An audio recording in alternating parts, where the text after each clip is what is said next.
Over to you, Comrade Fred. Good evening, comrades and friends. After Dexter, VJ, and Ikwesi have spoken, I don't think I have much to say. I have only one thing to say, and I'll say it at length.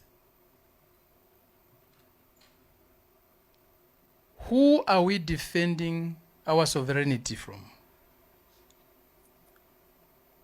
We are defending our sovereignty from the same people who robbed our sovereignty from us in the first place. Nobody else. In December 1884 to April-May 1885, they met in Berlin, in Germany.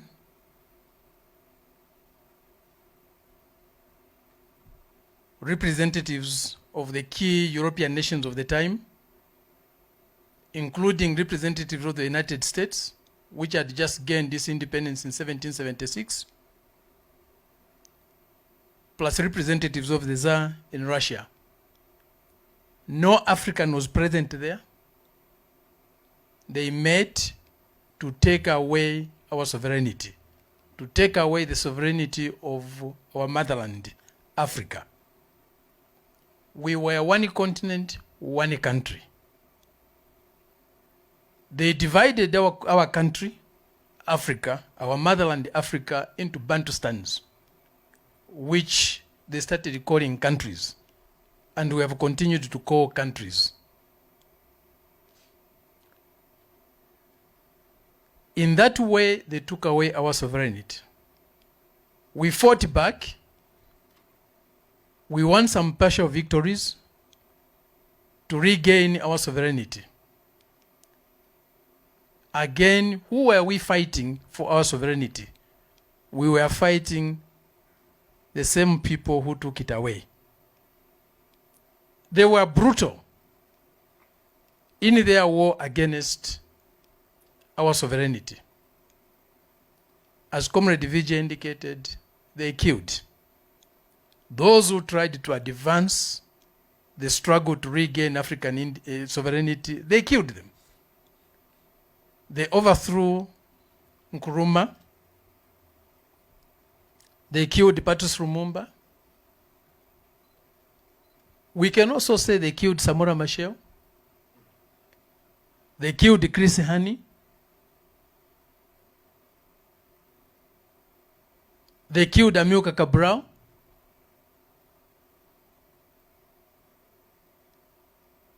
They killed Gaddafi. They killed Nasser.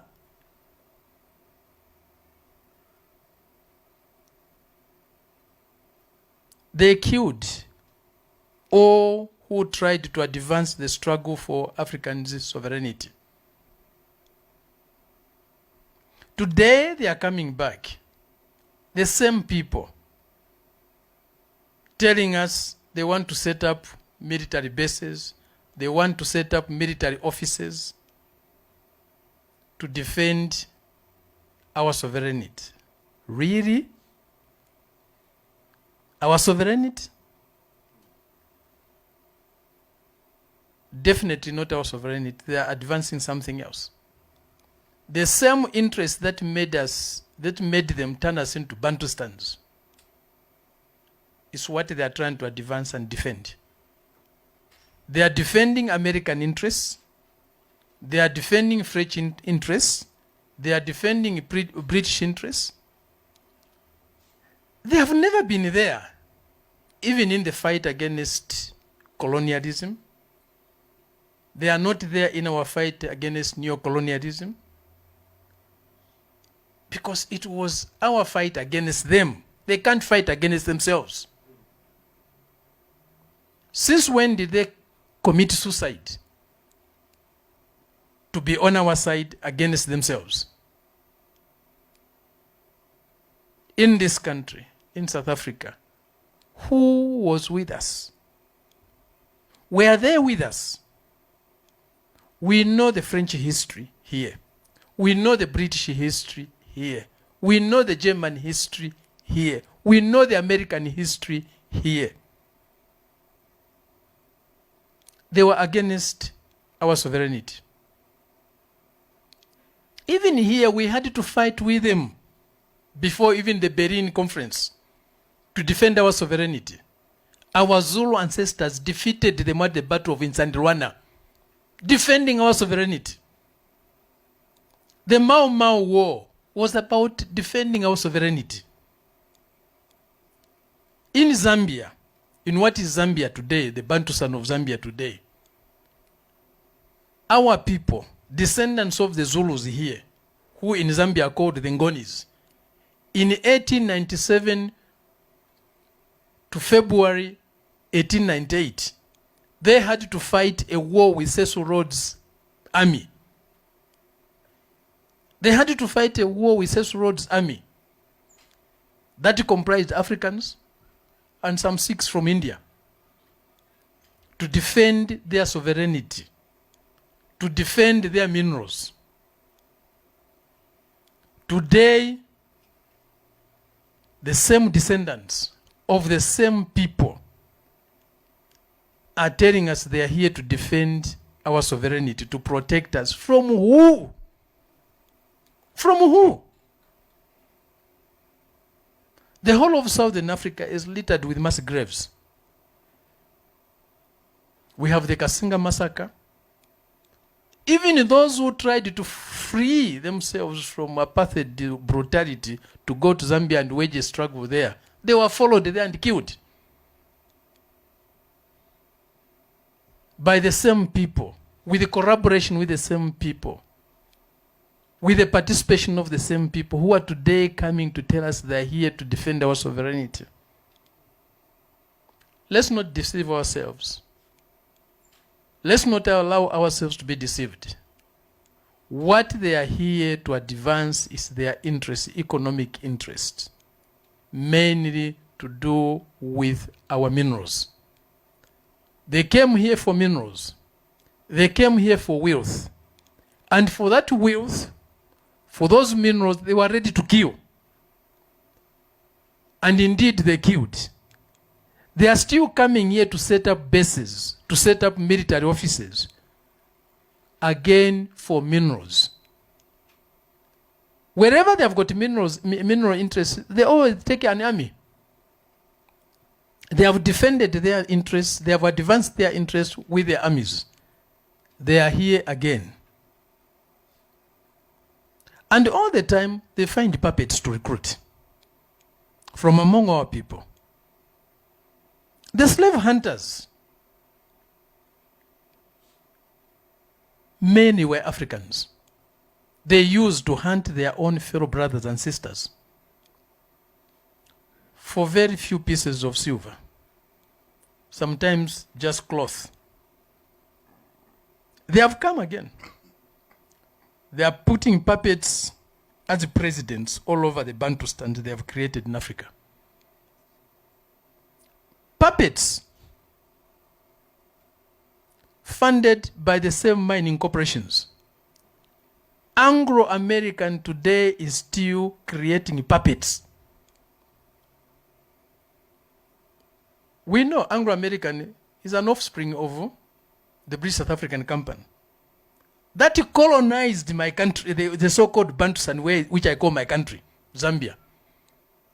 The first colonizer of Zambia was Cecil Rhodes and his company. That was the first colonizer, not the British government. From 1891, 6 years after the Berlin Conference, to 1924, Zambia, the territory called Zambia today, the Bantustan called Zambia today, was ruled by Cecil Rhodes and his company, mining company. For 33 years, we were ruled by a mining company.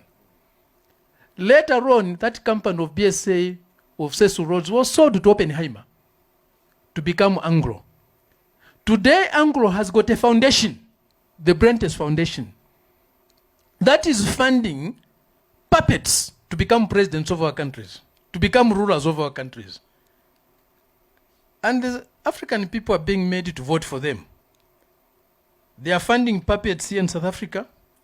They are funding puppets in Zimbabwe, in Zambia, in Malawi, in Tanzania, in Uganda, in Kenya.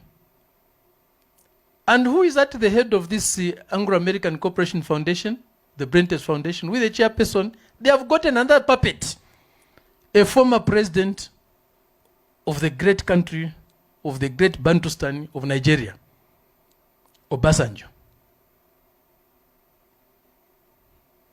They are creating even foundations to establish new leaders. They want to pick them from a very early age. They take the best brains of our young people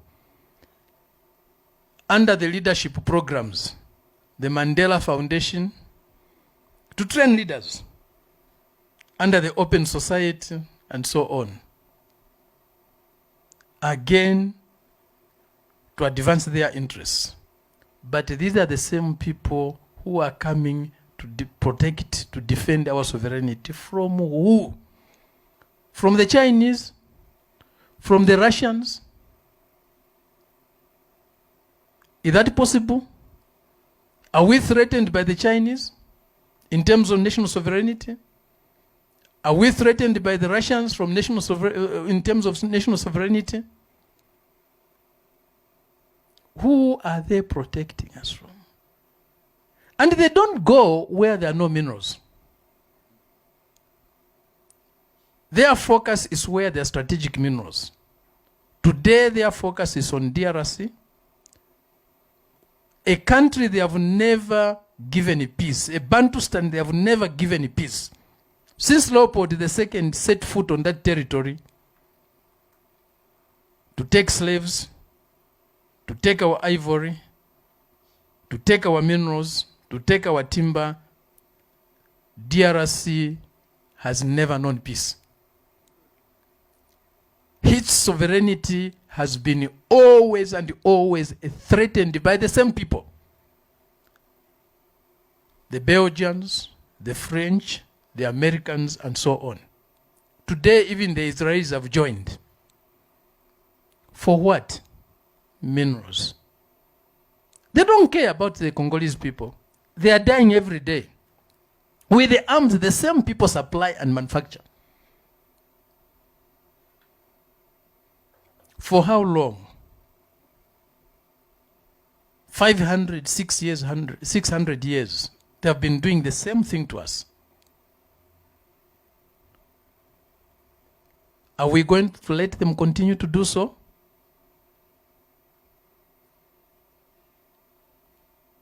It gets dark sometimes, but the morning comes. Our morning must come. Wherever there is a crucifixion, there must be a resurrection. Our resurrection must come. When you go to sleep, there is time to rise.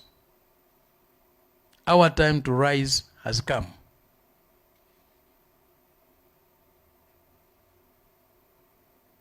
We have inspiration. We have Chrissy Hani. We have Joe Slovo. We have Amilcar Cabral. We have Patrice Lumumba. We have Nkrumah. We have Thomas Sankara. And many others to look up to for inspiration, for courage, for determination, and for the light to see where we are going. Thank you very much.